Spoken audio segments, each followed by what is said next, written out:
Today's doodle was inspired by the daily prompt border. Border.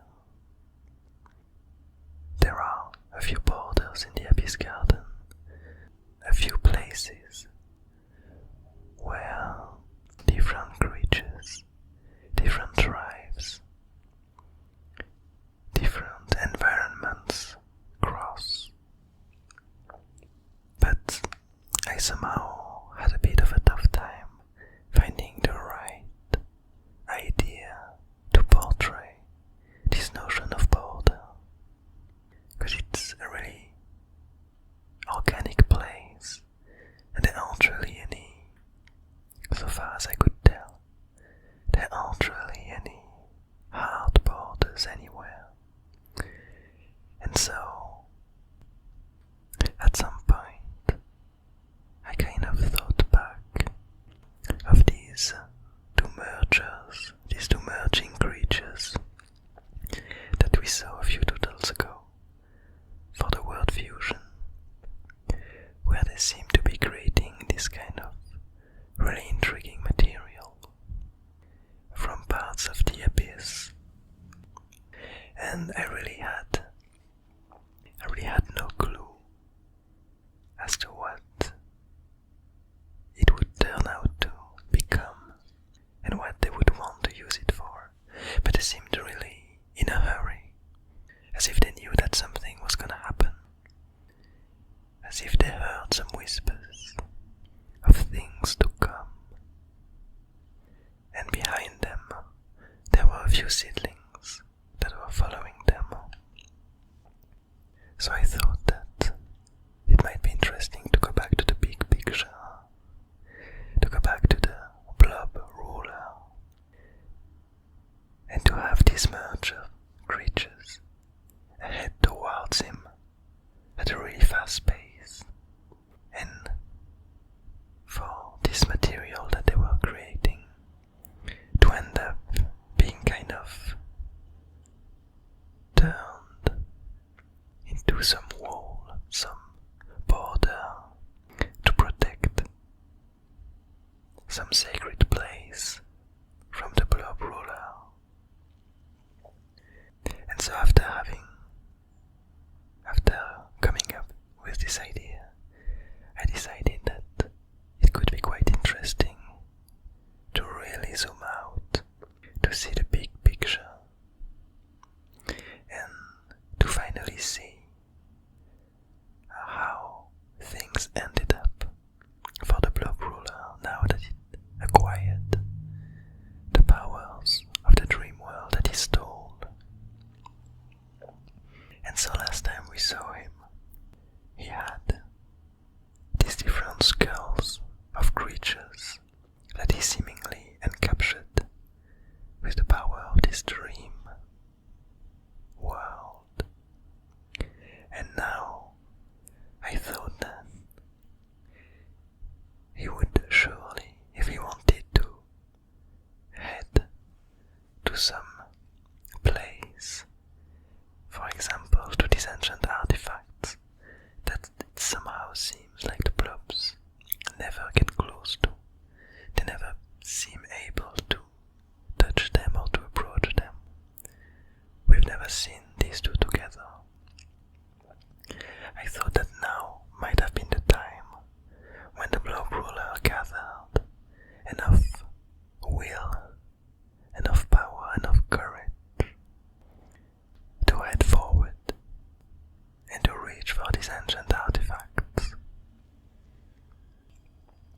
And that's exactly where the mergers decided to meet him.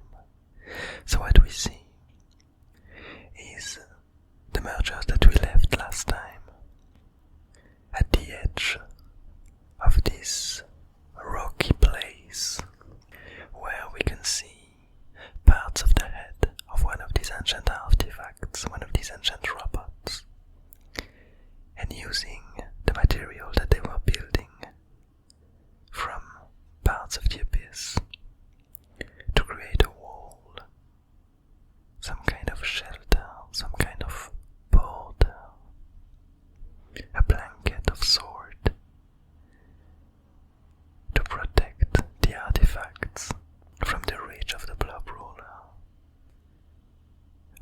side, what we see is the blob ruler himself, with the different skulls of these creatures rearranged in a new way, allowing him to travel with his colony of blobs,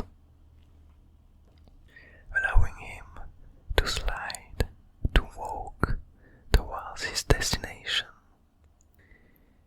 We see the dream world that he stole on the back of this gigantic monster that's been created, that's kind of held together by the dream world, who somehow seems to expand the gooiness of the blobs to be able to unchain, to shackle these powerful creatures, these powerful beings, and to control them.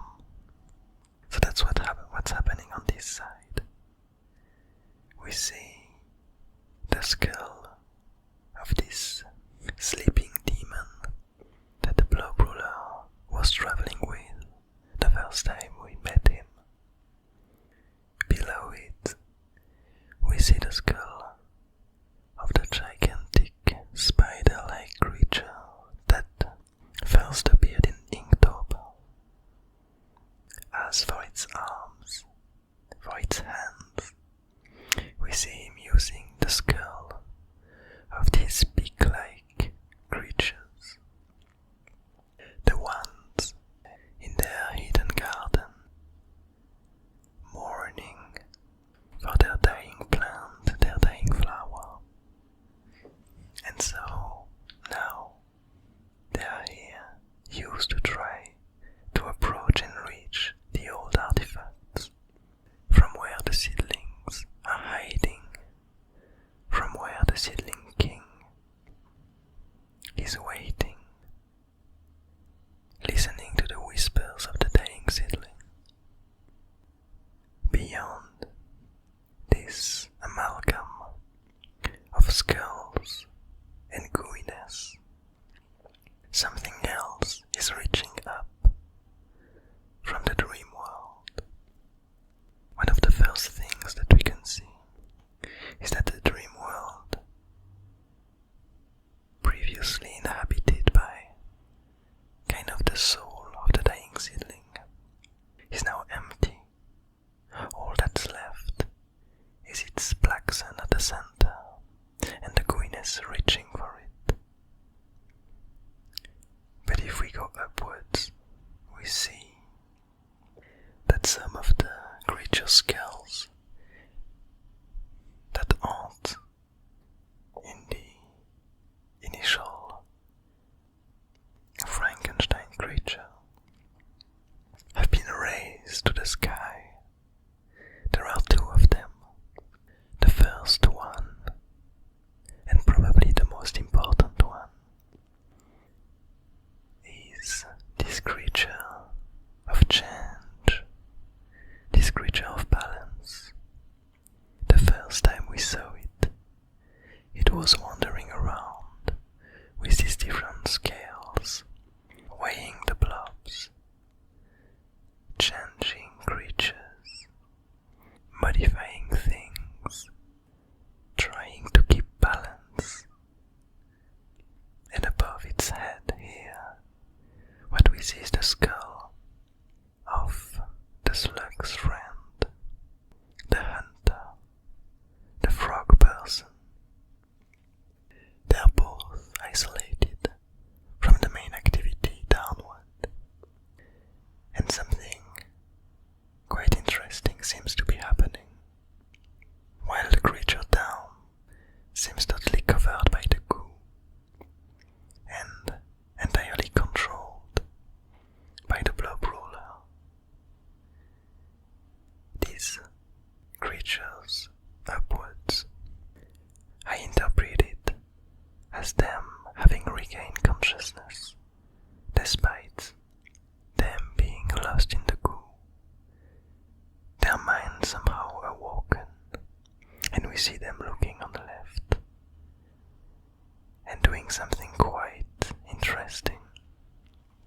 My interpretation of it is that the seedling soul, which was in the dream world, realized what was happening around it, realized the slow death of the black sun consumed by the blobs, and decided to awaken some of the ancient creatures, to awaken the being of change and balance, and to awaken the frog hunter. And both together, it seems, are working to be able to free this seedling soul, which is something quite intriguing, because this dream world, inside of it, this seedling soul isn't really supposed to exist. It's inside of it, but it shouldn't be able to live outside. In my point of view, it was kind of built as an illusion to keep the dying seedling alive, to bring him to safety, and in the meantime have his soul stay safe. But despite this, because of this creature of change and balance, it seems like its powers allowed it to decide otherwise, allowed it to change this reality, to create some of its changing arms to extend forward through the gooiness, for the soul of the seedling to get further away. And it seems like it connected with the hunter to allow the hunter to use and to recreate its strings and sticks to block the gooiness and allow for a passage outside, to open a door for the soul of the seedling to escape. In the meantime, the blob ruler seems focused on what's happening downwards. It seems like its goal, its mind, is drawn to these old artifacts, like precious treasures that he can't keep his mind out of, while the soul of the seedling is slowly leaving the place, probably leading to the dream world to collapse in the future due to its lack of purpose, because as we saw in the last few doodles, the black sun inside of it has begun to crumble itself, has begun to decay, and the lack of the seedling soul might lead it to collapse entirely.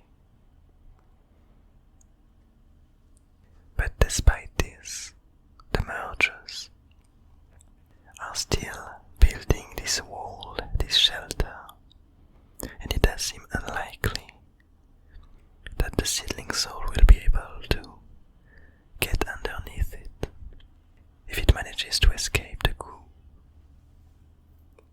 which seems